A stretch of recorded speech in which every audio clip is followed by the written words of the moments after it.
Bismillahirrahmanirrahim. Alhamdulillahi Rabbil Alameen. Wassalatu wassalamu ala ashrafil anbiya wal mursalin wa ala alihi wa sahbihi ajma'in. Alhamdulillah, I have given some tips on how you can be a productive young man, the transforming generation, and how even in tough times you can sustain your hope in becoming a productive member of the Ummah. But we have another challenge that we are facing today, where we find hopelessness among the Ummah. And not only hopelessness among the Ummah, but hopelessness among the teachers in the Ummah, the ustaz, the teachers, the intellectual. And if you go to their classes, it is very, very sad, very, very depressing, because the way they portray the future of Islam is very negative. It's as if everything is gone, we have no hope, and we just do whatever we can do, or go and hide in some cave somewhere, or bring your family to the rural areas, just do your ibadah and wait for the end of time to come. So this is the same dilemma I have mentioned.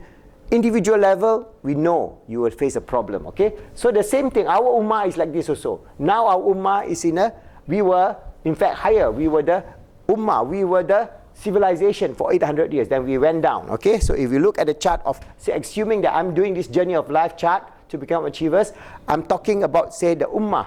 The Ummah start very negative, all right? Rasulullah came in a very, very difficult situation, all right? For 23 years, he started here. Rasulullah ﷺ received the revelation, and then he tried to, for 23 years, he struggled in Mecca and Medina. So his life is like that, all right? At a certain point, all right, after the migration, there is a freeing of Mecca, and then we see the Ummah rise up so high that we are the civilization. All right, but now, today, we are here. All right, so for 800 years, we are the civilization. We are here. 800 years. If you talk about any civilization, it is the Islamic civilization that brought upon the development of this 21st century, from the dark ages of Europe to the Renaissance, to the industrial age, to today that we have in the 21st century. So we Muslims are here.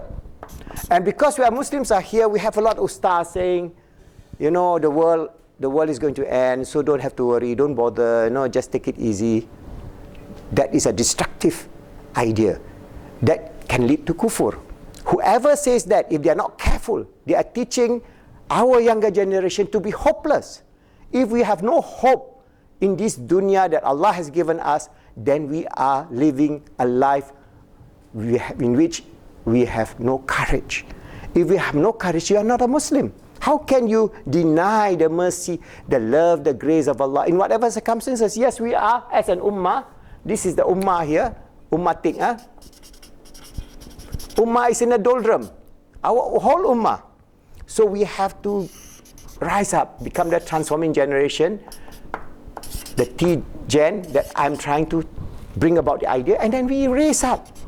And then we become the forerunner of the 21st century civilization that is based on justice, based on fairness, based on peace, based on happiness, based on success, based on love, based on caring. So many values that is embodied in the whole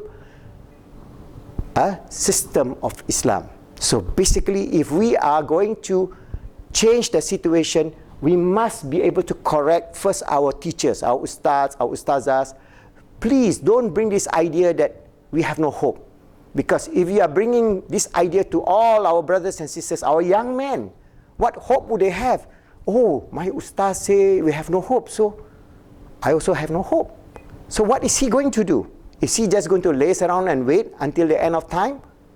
And that is very destructive. So I hope we must bring this positive message. That's why before the demise of Professor Muhammad Mahdi Jenkins, he says we must have a positive worldview. That's why he has left his manuscript, and I have completed the book, Positive Islamic Psychology, a Transcendent Model to Achieve Peace, Happiness and Success in the 21st Century. So the challenge now is this is the 21st century. This is the challenge of the Ummah now.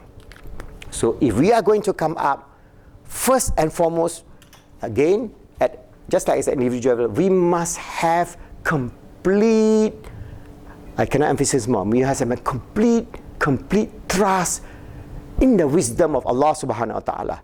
We must completely trust His reason why we are here, analyze, do our reason why we are here, and how we got to be like this, and then plan a way out. So we must be able to portray a positive message. Never, never give up. So I hope if we are able to think that way and try to correct our ustaz, our ustazas, our scholars, our teachers who are thinking of only at the end of time, because now there's so many movement within the Islamic forces. Everybody talking about the signs of Dajjal, the signs of the end of time, the signs. Everybody they're jumping on the bandwagon, and these ustads are paid lucrative sums of money to bring this whole idea that the end of the world is very near. So Muslims, you don't have to do many much. You just wait until the time comes. Who gave them that permission to bring that idea that the world is going to end tomorrow, 50 years? Can they say, surely the world is going to end in 50 years? Can they say that? Because if they say that, they are contradicting the idea that Allah subhanahu wa ta'ala has revealed to us in the Quran. Where they say, they ask you about the last day. Tell them the knowledge thereof is with Allah alone. Nobody, even Rasulullah sallallahu alaihi wasallam, do not know when the end of time. He can only say there are signs. Yes, there are signs of the end of time. But this signs points to the Muslims that we must know that this dunya is temporary. It doesn't mean that we should be a passive, negative, inactive, unproductive ummah waiting only for that last day. That last day will come. And Rasulullah sallallahu alaihi wasallam also says, if the last day comes, you are holding a seedling, don't run away. Plant that seedling even to the last day. So that is a fighting spirit, the courage of this deen. It's a wonderful deen.